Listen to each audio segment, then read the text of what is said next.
September 9th, 1890, Henryville, Indiana. A 6-year-old boy loses his father. His mother must work full-time to support the family, leaving him alone to care for his younger brother and baby sister. At age 6, he learns to cook. He learns to survive. That boy's name was Harland Sanders. By age 10, he was working as a farmhand. By 16, he lied about his age to join the army, served in Cuba, and was honorably discharged. Then began a string of failures that would crush most men.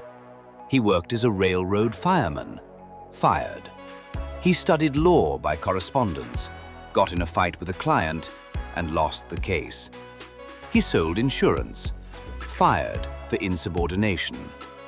He ran a ferryboat company, failed.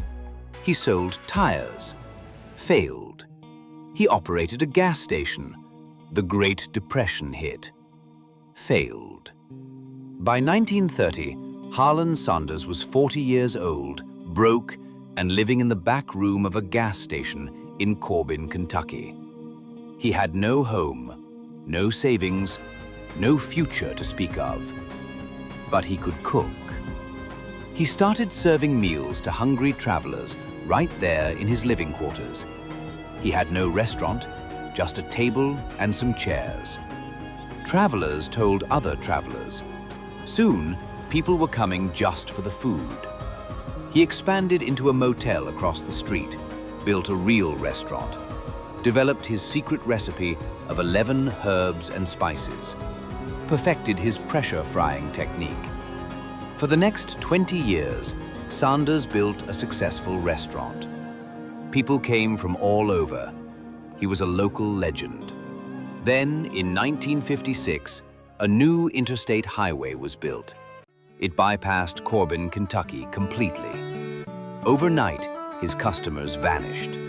His restaurant went bankrupt. He had to sell everything just to pay his debts. He was 65 years old.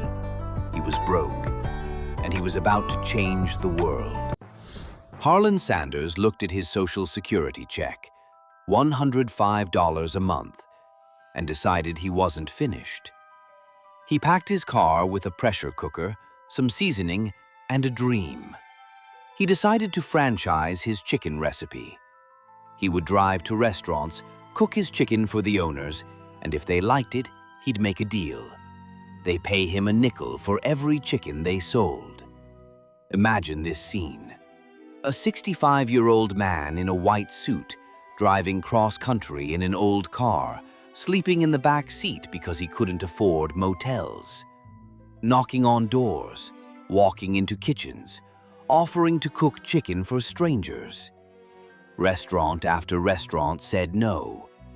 No, old man, we don't want your chicken. No, we have our own recipes. No, get out of here. They said no 1,009 times. Think about that number, 1,009 rejections. That's not a typo. That's not an exaggeration. That's the documented number of times Harland Sanders heard no before someone said yes. At 65 years old, after a lifetime of failures, after losing his last business, sleeping in his car, eating cheap food, alone on the road. Most people would have quit at 10 rejections, maybe 20, definitely 100.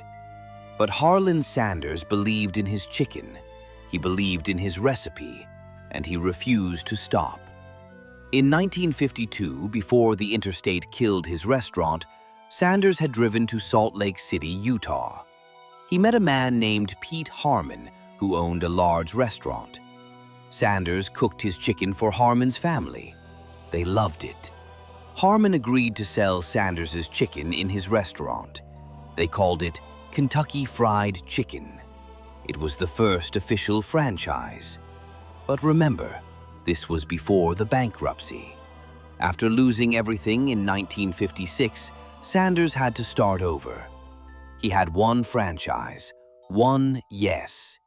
He needed more. So he kept driving, kept cooking, kept getting rejected.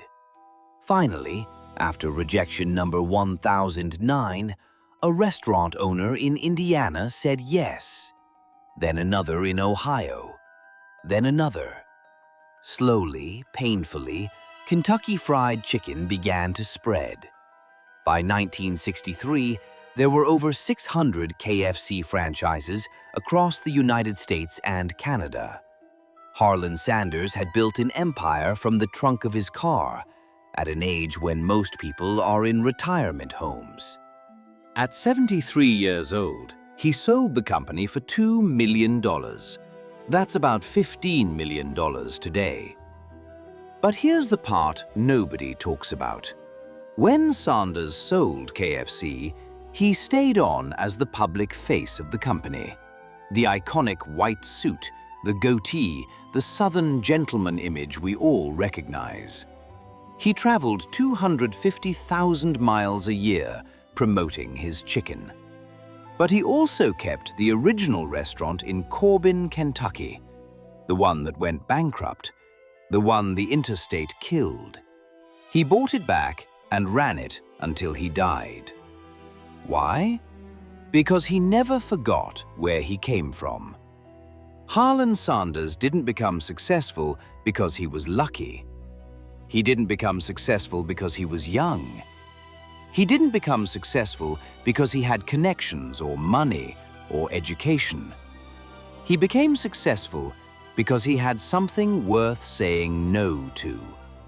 1,009 people told him his chicken wasn't good enough. 1,009 people told him to give up. 1,009 people looked at an old man in a cheap suit and saw nothing worth their time. But Sanders knew something they didn't. Rejection is not reflection. When someone says no, they're not telling you who you are. They're telling you who they are. Their limits, their fears, their inability to see what you see. Sanders didn't take the rejections personally. He just kept driving to the next restaurant. So, here's my question to you. What are you trying to build? What dream are you carrying in your trunk?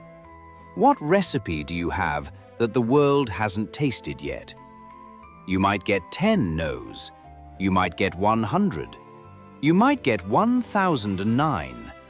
But if you believe in what you're making, if you know it's good, if you're willing to sleep in your car and eat cheap food and keep showing up, your first yes is out there. Harland Sanders proved it at 65. Now it's your turn.